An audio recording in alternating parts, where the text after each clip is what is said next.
And now, Man in the Arena, presented by...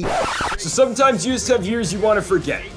And 2023 wasn't an entire year to forget for the Giants, but the ending certainly was. We're fast forwarding to the NFC Championship game. It is Giants versus Panthers, and the Giants here on a 4th and 1 have the chance to take over this game, but can't convert. Now they're still up by 4, but they're taking on their arch rivals, I guess, and Sam Darnold and the Panthers. And look at this run. No, that's not Christian McCaffrey in the ballgame. That's the damn fullback for the Panthers. I don't even remember his name, but he's gonna go all the way 67 yards for a touchdown, putting Carolina at top in this NFC Championship game by 3 points. The Giants still would get it back down by 6, 40 seconds to go. Jones to Ingram in the deep corner puts the Giants up by 1. So you're thinking, hey, Super Bowl time in back-to-back years for the Giants. Well, I bring you this 1st and 10. Sam Darnold taking a shot downfield. DJ Moore, James Bradbury.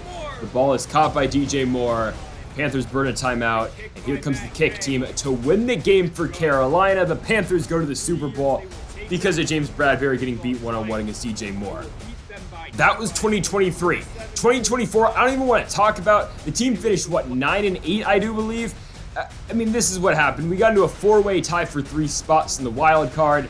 We just didn't land any of them. It was a 4-way tie again for 3 spots. We lost on all the tiebreakers. We didn't make the playoffs. It went to the Lions, Packers, and the Seahawks in that order. The Giants missed the playoffs in 2024, so they went on to 2025, and we needed a new start. We got rid of Joe Judge. He just wasn't the answer for us. Sean McDermott was the new head coach for the Giants. We made some moves as well, trading one of our really centerpieces of the franchise at this point, Blake Martinez, over to the Falcons for Deion Jones. Now, did we fleece the Falcons? We kind of did. Martinez was old, but this is a big trade, and probably the biggest trade of the entire franchise. Raheem Sykes, our former first-round draft pick, a first-round pick in 2025, and a 2026 first-round pick to the Buffalo Bills for Stephon Diggs. What an impact Diggs is going to have in this franchise mode. It was the biggest trade we could have possibly made, and now you go to the regular season. We're down by 12 points here in Week 1 against the Kansas City Chiefs, and what did the Giants do? Jones to Stephon Diggs. It was the weapon Daniel Jones needed on this Giants team, and yeah, he's had some good receivers at this point. I mean, he had Kenny Golladay, who in real life was terrible, but in the game was a solid guy. Here on 4th and goal, by the way, Jones to Barkley's going to take the lead for the Giants, put them up by 1 in this game against Kansas City. But going back to my point made previously, again, Jones had some okay receivers. He had Kenny Golladay, he had Darius Slayton, he had Kadarius Toney. But I mean, no one can really compare to the impact that Stephon Diggs would end up making, and the Giants are going to win here in Week 1 against the Chiefs. It's a huge victory for them. The Chiefs are the reigning champs. That's on opening night. The Giants win 44-35. Huge victory, and now we'll turn around to our next game. It will be in Week 4. We're at home against the Las Vegas Raiders, and this is just Stephon Diggs' first huge game as a member of this Giants squad. Jones to Diggs, you're going to hear that combination a lot. 86 yards to the house. Jones just finally got his primary threat now on this Giants team. Diggs is going to make it 21-7 later on in this game. We basically run the same route, but this time Jones to the left. He's got Diggs on his streak route, and Stephon Diggs celebrates a little bit too early, but he'll still get in the end zone. The Giants go up by 21 points. The Raiders don't got any answers for this Giants offense, and that's how it really was for the rest of the NFL this year. And if you include some of our other targets as well, we have 3 really good tight ends, including Sam Laporta, the 3rd-year man out of Iowa, was balling this season as well. The Giants win this one by a huge margin. They beat the Raiders 49-28 in Week 4, starting their season 4-0, the best start we've had so far in this franchise. And now in Week 5, you take on the Washington football team, down by 14 with 6 minutes and 30 seconds to go. The Giants are in need of a comeback, so after 2 Saquon Barkley rushing touchdowns, with only 5 minutes to play, the Giants again tied this ball game up, but Washington would drive right down the field, kick a field goal, go up by 3 points, and here you go. 48-45. What will Daniel Jones do? He takes a shot downfield to Stephon Diggs. Money. Jones to Diggs with no timeouts left. The Giants needed to play like this, and Stephon Diggs will show up with only 40 seconds, but you can never be sure. We saw it last year, or in the last Man in the Arena episode, JT Daniels with his damn Hail Marys, but this time it would be batted down. The New York Giants would go on the road, win 52-48 against Washington. Of course, never a dull game when it comes to these two squads, but again, the Giants win by 4. Moving on to our next one, Week 8, and the Giants would bring in a Hall of Fame player to play for them for the rest of the season, and he made his debut in this game. But also, Daniel Jones throwing bombs to Xavier Worthy in the back of the end zone. Don't know what the celebration dance is, but whatever. The Giants go up 28-14 in this game in Minnesota. Now in a 28-25 game, though, Jones looks, he goes to who else? Stephon Diggs, the man which this episode is centered around. Stephon Diggs all the way down to the Minnesota 14-yard line, put the Giants in prime scoring position. And don't forget, Darius Slayton still on this team as well. Jones to Slayton would score right there, putting the Giants up by 10 points. And you talk future Hall of Famers, there he is, Rob Gronkowski, playing his potential last season. It was his last season in the NFL. Gronk gets into the end zone. It was just another addition to this already loaded Giants roster. And the Giants go on the road. They beat Minnesota 42-32. Here in week 8, at this point in the season, only one loss to this Giants squad. It was the Washington football team. Rather not talk about it. All right, next game we're going to feature is week 9. And this is probably the most impressive rushing performance of all time. And I know this is Daniel Jones man in the arena, but my goodness, look at the runs from Saquon Barkley in this game. Again, against the Detroit Lions here on prime time, Saquon Barkley would break the single game rushing record, and Daniel Jones still a solid day of his own as well, throwing a touchdown pass right there to Rob Gronkowski in back-to-back games. The Lions were competitive for the first half of this game, but eventually the Giants would start to take over. Here it's 21-14. Jones goes back corner, Stephon Diggs, touchdown for the G-Men. And now this is where Saquon Barkley would really do work in the second half. Given was some of it garbage time, I don't know, but you can't deny this. On 3rd and 22, Saquon Barkley goes for a 98-yard touchdown against this Lions defense, and this is what put him over the top. Saquon Barkley gonna glide right into the end zone. The Giants up now 42-14, but the former Nittany Lion was not done just yet, because at the end of the game in the fourth quarter, starters still in this one. Saquon handoff, my goodness, look at the jukes. Tell me you can find a better running back in their prime than this man. Saquon Barkley's absolutely killing it. He scores yet again. He goes for 307 rushing yards, 4 touchdowns on only 16 carries. Seriously, the greatest rushing performance you're ever going to see. The Giants win 63-31. Now, this game, I just had to throw it in here. It's just a weird game. It came out of nowhere. We're taking on the Falcons with Drew Lock's their starting quarterback, and Drew Lock just absolutely obliterated our defense. I mean, just for reference, the description of this video, it's episode number 94 of the franchise mode, is Unitas, Marino, Montana, Favre, Manning, Brady, and Lock. Like, we got killed. Look at this score. Drew Lock's just diming all over our team. Hell, the Falcons put up 63 points on a team at this point in the season only had 1 loss. I know it says week 15, it's week 13, but my goodness, I mean, 66-28, are we kidding here? Ridiculous. And that game for the Giants really sent them down a downward spiral, because we would have some competitive games, and this was a huge one in Seattle. The Giants could retake the lead in the NFC East if they beat the Seahawks. Late in the game, Jones to Diggs, like what they've been doing all season long, puts the Giants up at top by 3 points. But here comes Russell Wilson back out there taking a shot downfield. Like Xavier Howard just decided not to go to the football right there. It was called incomplete on the field, but it gets reversed right away. Isaac Shaw with the catch, and the Seattle Seahawks would go up by 3 points. Jones and company, though, getting the football back at the 11, 18 seconds to go, and yeah. I mean, Jones trying for Kadarius Toney, that would be your ball game. It was Watson's second interception of the game, and the Seattle Seahawks would win by 4. Now, since we were losing at the time, we thought we were out of it for the NFC East Championship. We weren't actually, and we didn't get another shot because the Cowboys weren't playing too hot of football either towards the end of the season. So we lose to Seattle 31-27. Who cares? It's gonna happen to you. It's week 15. But now we take you to the final week of the regular season, week 18, NFC East Championship on the line. If we win this game, we get a first-round bye. If we lose, we have to go on the road, and we forget to cover Ezekiel Elliott. We just forget to cover him.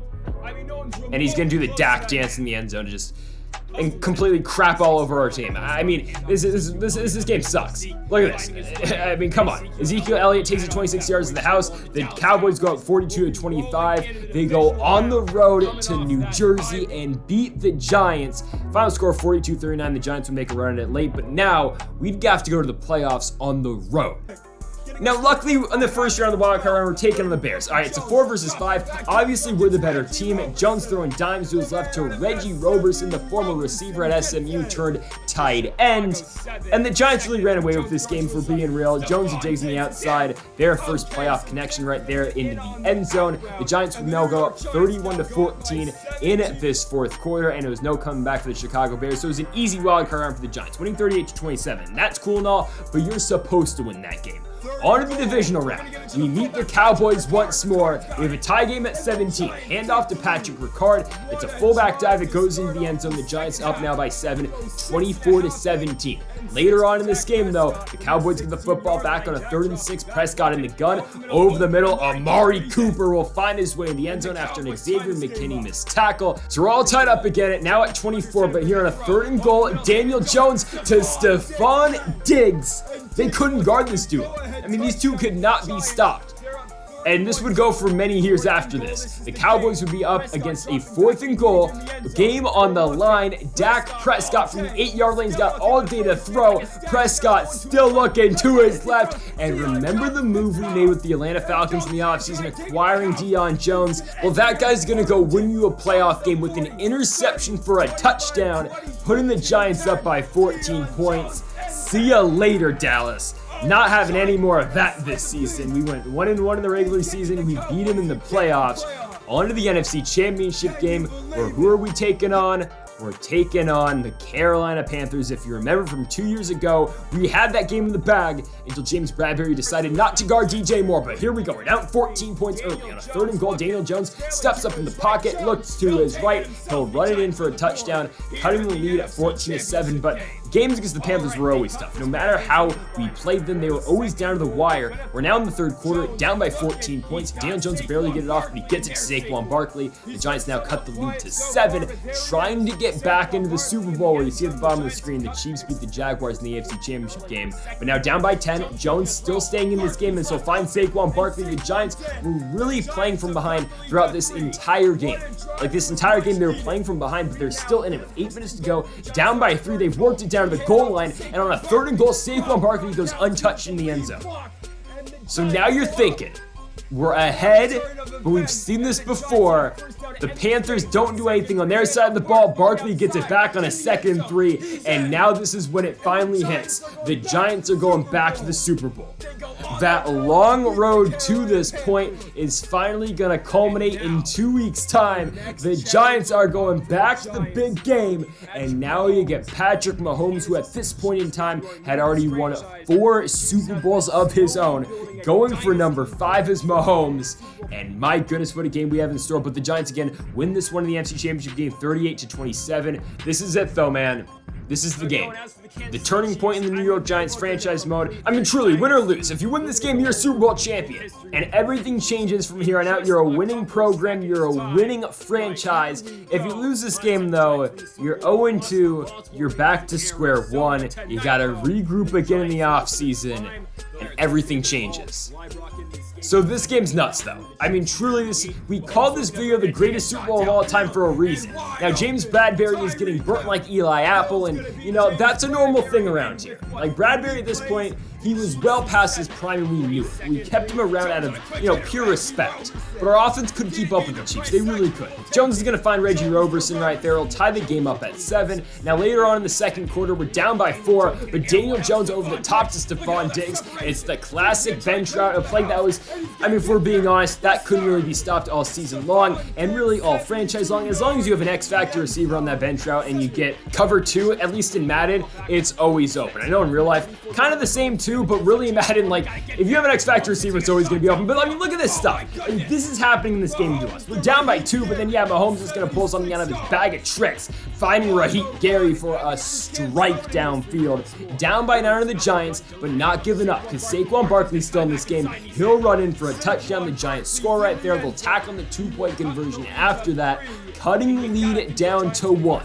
The Chiefs getting the football back, though, Patrick Mahomes, you know the arm, takes a shot. Xavier McKinney, though, gets an interception. Jones tried one-on-one coverage against Clyde Edwards-Helaire with Xavier McKinney as well defending it. And the Giants get the ball back. You're thinking this is the turning point.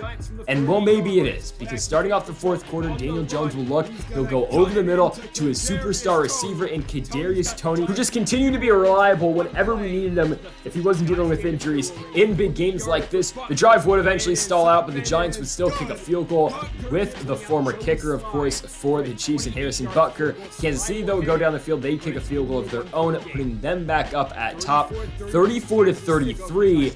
And the Giants would work it back downfield. Here on a first and goal, Jones to Darius Slayton's a touchdown. And after the 2-point conversion, the Giants would go up by 7. So all the defense needed to do was get a stop. The problem is that's easier said than done because Patrick Mahomes is the greatest player of all time in this video game. I mean, my goodness.